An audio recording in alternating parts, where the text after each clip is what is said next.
In case if you're traveling to Bali with kids and looking for a complete travel guide, तो ये video आपके लिए है. Hey, my name is Supreet. My name is Korobi and we welcome you to our travel stories.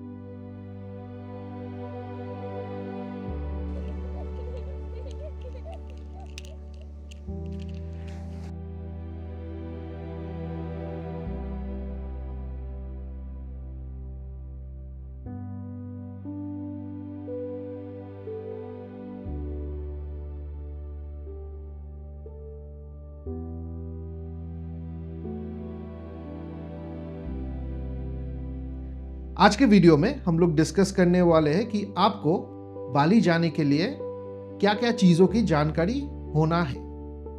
In short, ये video आपके लिए complete बाली travel guide होने वाला है. And don't miss the pro tips throughout the video. आज के video में हम लोग डिस्कस करेंगे best time to visit Bali, currency, flights, visa and other documents, SIM card options, cabs, hotels, activity bookings, two-wheeler rent and total expenses. और ये video में हम लोग जो भी जगह, प्लेसेस, प्रोडक्ट, सर्विसेज दिखाने वाले हैं वो सब हम लोग खुद एक्सपीरियंस करके आपको बताएंगे, ना कि कोई स्पॉन्सर्ड इवेंट है. वैसे भी 1000 सब्सक्राइबर में कोई स्पॉन्सरशिप देगा भी नहीं. सो चलिए let's get started. Best time to visit Bali, ये क्वेश्चन है जो सब कोई जानना चाहता है. लेकिन ये क्वेश्चन का आंसर डिपेंड करता है आपको क्या देखना है. आइडियली अगर आप पूछने जाओगे तो बेस्ट टाइम है अप्रैल से लेकर दिसंबर तक. हाउएवर, अगर आपको क्राउड अवॉइड करना है, हाई एक्सपेंसेस अवॉइड करना है, तो पीक सीज़न जो कि जुलाई से लेकर दिसंबर है वो आप अवॉइड कर सकते हो. दिसंबर तक बिल्कुल मत जाइए. न्यू ईयर के चलते ऑस्ट्रेलिया का पूरा क्राउड बाली में पहुंच जाता है. So try to avoid December. So if you ask me, अप्रैल से लेके जुलाई तक इज़ द बेस्ट टाइम. वहाँ पे आपका स्काई वेदर बहुत अच्छा रहता है, आपको अच्छा व्यूज़ मिलेगा, लेकिन ऑन द अदर हैंड उतना क्राउडेड भी नहीं रहेगा और प्राइस भी थोड़ा लिमिटेड रहता है. उतना एग्जैजुरेटेड प्राइस नहीं होता है क्योंकि तभी तक पीक सीजन किक इन नहीं हुआ है. So if you ask my suggestion, I would suggest अप्रैल से लेके जुलाई के बीच में प्लान कीजिए. Pro tip number 1, please avoid month of January and February, क्योंकि ये वहाँ पे बाली में रेनी सीजन होता है. आपको स्काई क्लाउडी रहेगा, आपको सनसेट देखने को नहीं मिलेगा. If you are lucky enough तो एक आध जगह में मिल सकता है, बट मोस्टली आपको क्लाउडी ही रहेगा. तो avoid January, February, March. Pro tip number 2, don't be afraid of Bali rains. Even in the season time Bali में बारिश बहुत होता है.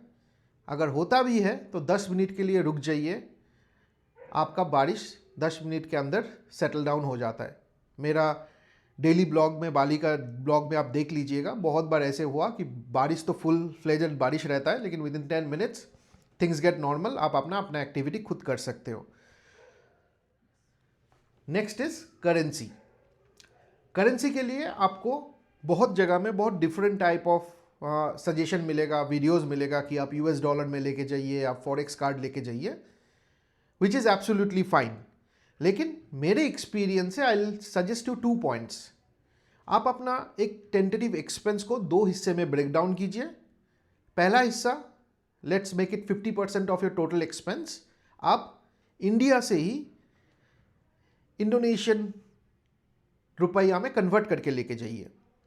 सो मैं क्या करता हूँ, मेरा जितना भी टेंटेटिव एक्सपेंस है उसका 50% I go and convert it into Indonesian currency और उस देश का करेंसी जहाँ पे हम लोग जा रहे हैं, और 50% of the amount I carry it in my savings account. And carry my debit card. वो डेबिट कार्ड मैं यूज़ करता हूँ। मार्केट में बहुत सारा डेबिट कार्ड है जो आप फॉरेन ट्रांजैक्शन के लिए यूज़ कर सकते हो, लेकिन मैं जो यूज़ करता हूँ इज़ नियो ग्लोबल का इंटरनेशनल कार्ड। ये एक डेबिट कार्ड है और साथ में आपको एक DCB बैंक का अकाउंट भी मिलता है। द बेस्ट पार्ट इज़ इस कार्ड में आप कहीं पे भी कितना भी अमाउंट विड्रॉ कर सकते हो।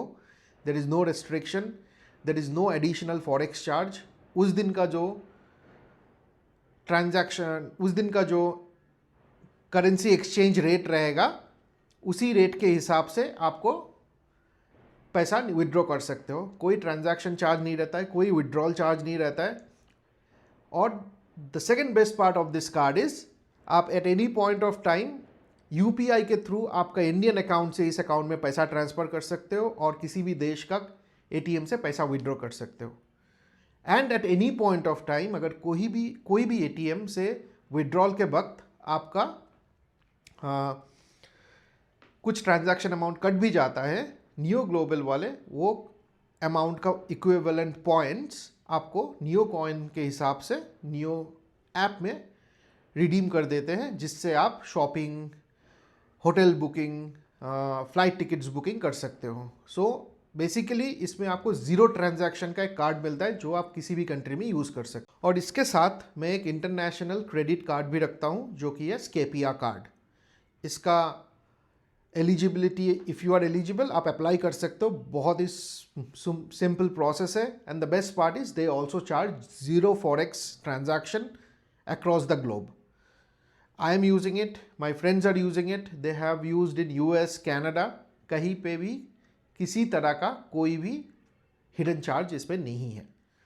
सो this is how I manage my currency in a foreign travel. So now coming to flights. Flight में ढेरों ऑप्शंस है। आप डायरेक्ट फ्लाइट बुक कर सकते हो, flight with 1 stop, 2 stops, then with luggage, without luggage, hand baggage. It depends आप क्या चाहते हो, आपका बजट कितना है, आपको लेओवर चाहिए कि नहीं चाहिए। आप स्काई स्कैनर में जाइए, मेरे हिसाब से आप वहाँ फ़िल्टर डालिए, आपको कौन से टाइम पे फ़्लाइट लेना है, सुबह का, रात का, शाम का, सब फ़िल्टर डालिए। विथ 7 kg लगेज मिल जाता है, तो उस हिसाब से आप अपना फ़्लाइट बुक कर सकते हो। मैं तो बोलूँगी कि आप थोड़ा पहले ही फ़्लाइट बुक कीजिए क्योंकि प्राइसेस अच्छा रहता है। Now coming to the flight which we have booked. हमने एयर एशिया का फ़्लाइट लिया था। मलेशिया में हमने लेओवर लिया। जाने के टाइम 3 आवर्स और आने के टाइम 11 आवर्स का हमारा लेओवर था। हमने वी मेड श्योर कि हमारा सिंगल PNR में हो ताकि हम लोगों को लगेज फिर से कलेक्ट करना ना पड़े। You know that's a plus point booking the flight in single PNR। सो हमारा 3 मेंबर्स का फैमिली है। मैं, मेरे हस्बैंड और हमारा एक बेटी है 3 years ओल्ड, और हम तीनों का आने जाने का फ़्लाइट का फेयर था 44,000। Yes correct, 44,000। और हमने ओनली हैंड बैगेज में लिया था 7 kgs। सो हम तीनों का 21 kgs हमें लगेज मिल गया था। We actually wanted to travel light क्योंकि पिछले बहुत सारे ट्रिप्स में हमने लगेज ले लिया था और ट्रिप्स में बहुत सारे बैग्स कैरी करके आपको वो मज़ा नहीं आता। So this time we thought कि हैंड बैगेज में जाते हैं।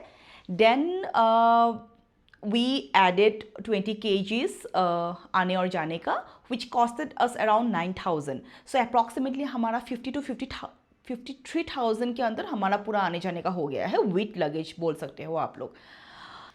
प्रो टिप, आप ट्राई कीजिए कि आप फ्लाइट सिंगल PNR में ही बुक करें, क्योंकि अगर PNRs अलग हो गए तो आपको फिर से लगेज कलेक्ट करना होगा, फिर से इमिग्रेशन के थ्रू जाना होगा, तो वो सब बेकार में आपको वो झमेला होगा। उससे अच्छा है कि सिंगल PNR में ही हो। आप डायरेक्टली जहाँ जा रहे हो, डेस्टिनेशन बाली हो या कोई भी और कंट्री हो, आप डायरेक्टली वहाँ जाके अपना चेक इन लगेज कलेक्ट कर सकते हैं। प्रो टिप नंबर 2, आप देख लीजिए कि लेओवर का टाइमिंग कितना है। मिनिमम 3 आवर्स आप टाइमिंग रखिए, क्योंकि अगर आपका फर्स्ट फ्लाइट सपोज डिले हो जाता है ताकि आपको सेकंड फ्लाइट कैच करने में कोई प्रॉब्लम ना हो। और कौन सी जगह में लेओवर है, अभी जैसे मलेशिया में it's visa free for Indians, और सिंगापुर में I think it's visa on arrival या e visa, I am not sure, I have to check on that, but वो एक पार्ट आप देख सकते हो. Next pro tip, book your flight well in advance so that you get a good price. चलिए शुरू करते हैं अभी वीज़ा के बारे में. मोस्ट इंपॉर्टेंट थिंग, वीज़ा और बाली में वीज़ा के साथ आपको और कुछ डॉक्यूमेंट्स चाहिए विच इज़ मैंडेटरी. अगर आप सिर्फ वीज़ा लेके चले जाएंगे तो आपको प्रॉब्लम हो सकता है. सो सबसे पहले वीज़ा, आपके पास दो ऑप्शन है. आप वीज़ा ऑन अराइवल ले सकते हैं, जैसे थाईलैंड में हो गया, और दूसरा वीज़ा ऑन अराइवल कंट्री में होता है. आप जाके वहाँ पे इमिग्रेशन काउंटर से आप अपना वीज़ा ऑन अराइवल करा सकते हो. और द सेकेंड ऑप्शन इज़ आप ई वीज़ा ले लो. If you are travelling in peak season, मैं आपको रिकमेंड करता हूँ आप ई वीज़ा ले लो, क्योंकि ऑफ लेट बाली में टूरिज़्म बहुत ही ज़्यादा हो रहा है एंड पीक सीज़न में आपका 2-3 घंटे का लाइन होता है ई वीज़ा ऑन अराइवल के लिए. सो आप वो स्किप कर सकते हो. ई वीज़ा का प्रोसेस बहुत ही सिंपल है, मैं उसके लिए एक डिटेल वीडियो बना दूंगा आप कैसे ई वीज़ा अप्लाई कर सकते हो. बहुत ही सिंपल प्रोसेस है. नेक्स्ट, आपको वीज़ा के साथ आपको चाहिए एक पेमेंट करना पड़ता है which is on second online, that is Bali tourist tax, which is around 1,50,000 Indonesian rupiah, which comes around 740 rupees Indian rupees. वो आप ऑनलाइन, नीचे I will put the link in the description, आप वहाँ पे जाके वो पेमेंट बिफोर हैंड कर सकते हो. लेकिन ये पेमेंट आपको वीज़ा होने के बाद करना पड़ेगा, बिकॉज इसमें ई वीज़ा नंबर चाहिए आपको. Next is all Indonesia arrival card. ये एक ऑनलाइन फॉर्म है जो कि आपको फिलअप करना पड़ता है 4 days before you travel to Bali. अगर आपका ट्रैवल आज है तो 4 दिन पहले ही ये आप फिल कर सकते हो. And this is also mandatory. मैं एक डिटेल वीडियो बना दूंगा, ये सब आप कैसे फिल करते हो, कहाँ जाके कैसे, कौन सा URL से, कौन सा लिंक से आप फिल कर सकते हो, उसके लिए एक डिटेल वीडियो बना दूंगा. Stay tuned for that video, I will post it in our channel. Pro tip, of late internet में बहुत सारा इन्फॉर्मेशन आ रहा है कि if you want to travel to Bali, आपके पास मिनिमम 1 लाख रुपया इंडियन रुपीज़ आपको दिखाना पड़ता है, विच इज़ नॉट ट्रू. मैं जब ट्रैवल किया था जनवरी मंथ में, no one asked me about that information. So don't fall for that. Anyways if you are travelling, आप तो 1 लाख से ज़्यादा ही कैरी करोगे, बट आपको कहीं पे भी प्रूफ शो नहीं करना पड़ता है. Now coming to the SIM card options. तो SIM का बहुत सारा ऑप्शंस है. The first is that the network provider you are using in India, आप उसी का ही इंटरनेशनल रोमिंग करवा सकते हो. The second is that you can book e sim from Klook, और the third option is that you can take a sim from the country where you are travelling. तो prices वैसा है कि जो India में अगर आप एयरटेल या वोडाफोन कहीं से भी आप लेते हो तो 2000 to 3000 के बीच में आता है. ई सिम लेते हो तो सेम वैसा ही रेंज आता है 2 to 2500, और अगर आप लोकल सिम लेते हो तो 1000 to 1500 के बीच आता है. Pro tip is that don't take SIM from airport, too expensive. आप वहाँ लोकल शॉप्स में जाइए जहाँ आप ट्रैवल कर रहे हो, तो वहाँ से आप एक सिम ले सकते हो. For e sim your mobile has to be compatible, वो आप एक बार देख लीजिए. So now coming to the option that we chose. So हमने मेरा एयरटेल का नेटवर्क है और एयरपोर्ट से हमने अपना इंटरनेशनल रोमिंग एक्टिवेट करवा लिया था. 2999 रुपीज़ में 10 days का अनलिमिटेड डेटा और इंटरनेशनल इनकमिंग एंड आउटगोइंग वो सब था. That is one option you can choose. Now coming to cab options. So 2 major provider है वहाँ, Grab and Gojek. Make sure you install the apps before traveling, और अपना debit card या credit card add कर लीजिए. जैसे कि India में ऊबर और ओला है, वैसे ही वहाँ गोजैक और ग्रैब है. In airports they have designated zones like we have in India, और बहुत ही सिंपल प्रोसेस है, इंडिया के जैसा ही है. And if you are a solo traveller, if you want to roam around the town, आप गोजेक बाइक और ग्रैब बाइक भी बुक कर सकते हो, बहुत ही सस्ता पड़ता है instead of booking a cab. So that is one option. Pro tip is before booking दोनों ऐप में आप एक बार प्राइसेस चेक कर लीजिए. बहुत डिफरेंसेस होता है, ये मैंने खुद रियलाइज़ किया है. आप गोजेक और ग्रैब में दोनों का प्राइस कंपेयर करके ही बुक कीजिए.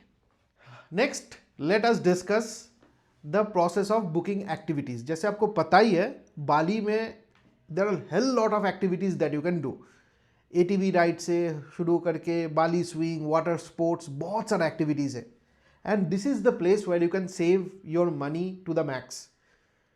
अगर आपको पीसफुली सब कुछ सेट करना है इंडिया से, then you can go ahead and book this activities well advance through Klook. And there are other online providers जहाँ से आप ऑनलाइन बुक कर सकते हो. लेकिन there is a catch to it. Klook usually charge commission on every booking, so Klook का pricing is on the higher side. लेकिन considering we are travelling from India, अगर आपको पीस ऑफ माइंड चाहिए, then you can straight away book from Klook, plan everything and then go Bali and enjoy the trip. लेकिन अगर आप if you want to make save some money, I would suggest don't book the activity well in advance from Klook. आप अपना local market में जाइए. For example आप Ubud में हो या तो कूटा में हो, वहाँ पर लोकल मार्केट में जाइए. जाके वहाँ पे आपको छोटा छोटा स्टॉल्स मिलेगा जहाँ पे they usually do this activities. वहाँ पे जाके आप बात कीजिए, निगोशिएट कीजिए, take the pricing, compare it with Klook and then go to hotel. Hotel से भी बात कीजिए, होटल का भी बहुत कॉन्टैक्ट्स रहता है.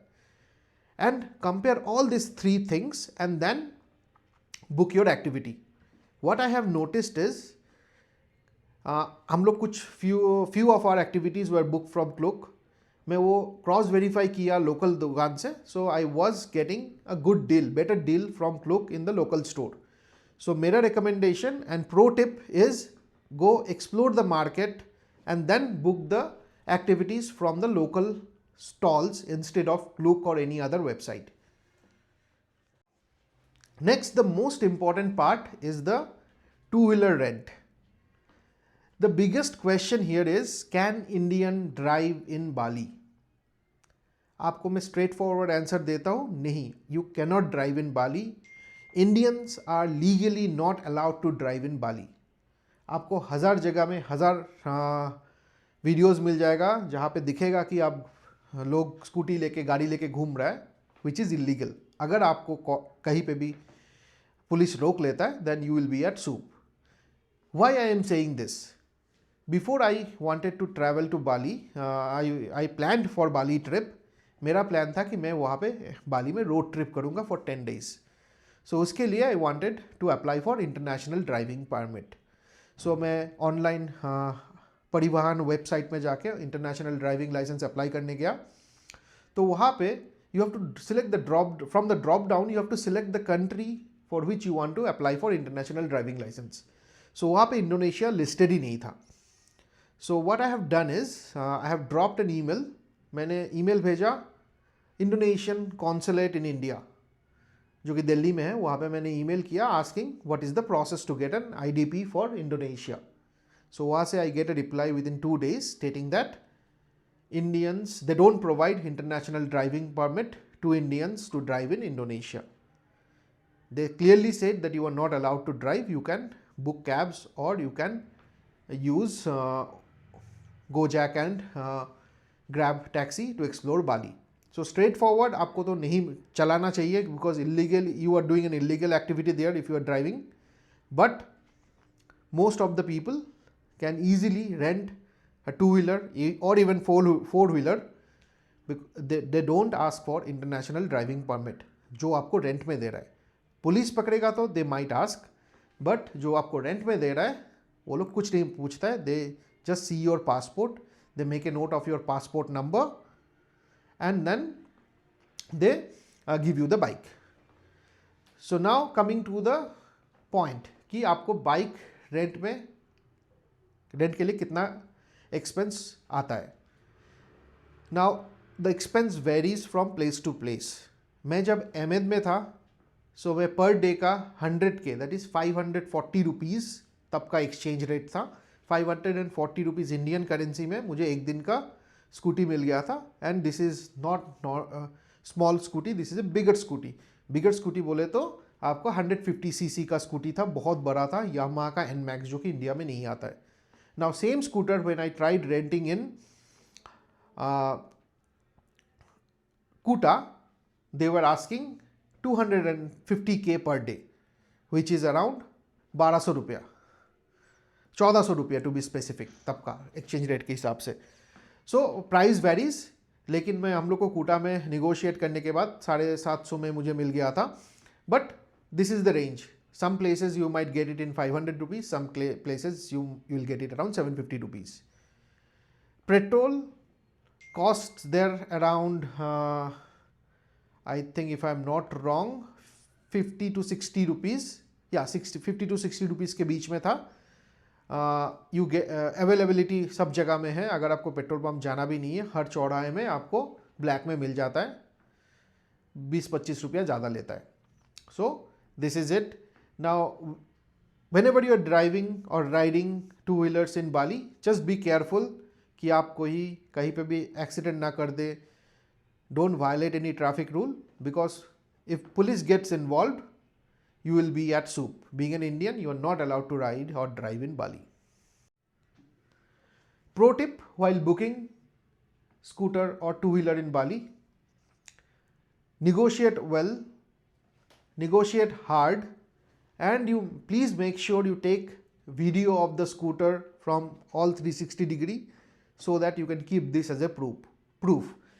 मेरे साथ तो ऐसा हुआ नहीं, इंटरनेट में बहुत सारा केसेस है जहाँ पे while returning the scooty they will show you some damages which were already there and they will ask you, try to extract money from you.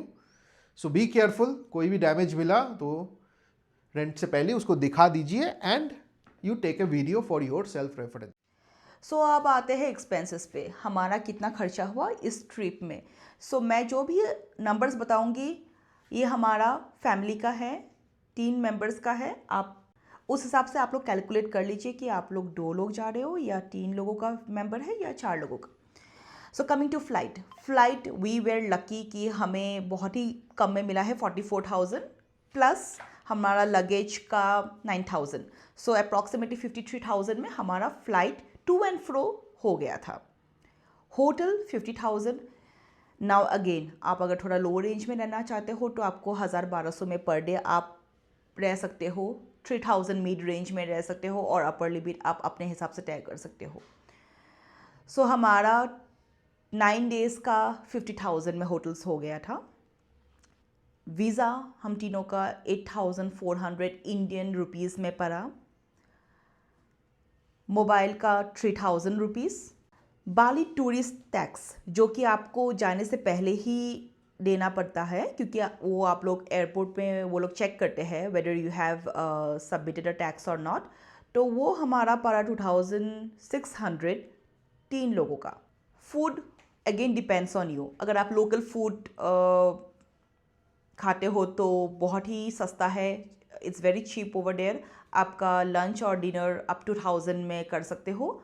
और अगर आप इंडियन फूड खाते हो इट विल बी एक्सपेंसिव, आप एक मील का 3,000 आराम से पकड़ सकते हो। Transportation, if you are renting a scooter then आपका पर डे 500 to 700 जाएगा। और वहाँ कैब्स का ऑप्शंस है, Grab and Gojek as we said, तो आप वो भी बुक कर सकते हो। It depends on your distance you are covering. आप आवरली बेसिस पे कैब हायर कर सकते हो, तो आप क्लूक से भी कर सकते हो, वहाँ आप लोकल प्रोवाइडर्स से भी कैब बुक कर सकते हो। मैं अप्रॉक्सीमेटली आपको बता सकती हूँ कि हमने एक 10 आवर्स के लिए कैब बुक किया था which cost us around 3,000 Indian rupees. उसमें आपको ड्राइवर को कुछ एक्स्ट्रा देने की ज़रूरत नहीं है, it is all inclusive including petrol and driver भत्ता। आपने इंटरनेट में बहुत सारे वीडियोस देखे होंगे कि बाली इन 50,000, ऐसा नहीं होता है। If you are travelling with a family, आप हॉस्टल्स में नहीं रह रहे हो, पब्लिक ट्रांसपोर्टेशन यूज़ नहीं कर रहे हो, देन इतना चीप नहीं है।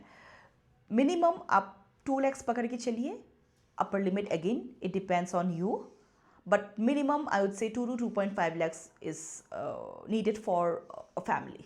Now coming to our expenses, हमने ये पूरा 9 दिन का ट्रिप बाली में 2,13,000 रुपये अप्रॉक्स में कंप्लीट किया है, which is inclusive of food, shopping, all activities, सब कुछ मिला के.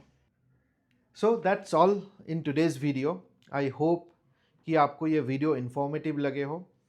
आपका सारा questions in regards to Bali trip हम लोग आंसर कर पाए. अगर कहीं पे भी कुछ भी क्वेश्चंस आपका रह गए हो तो don't forget to ask your questions in the comment below. हम लोग आपका क्वेश्चंस का आंसर थ्रू कमेंट रिप्लाई करेंगे. With that, let's end today's video. Thank you for watching and don't forget to subscribe our channel for this kind of amazing videos going forward. Thank you for watching and have a great day.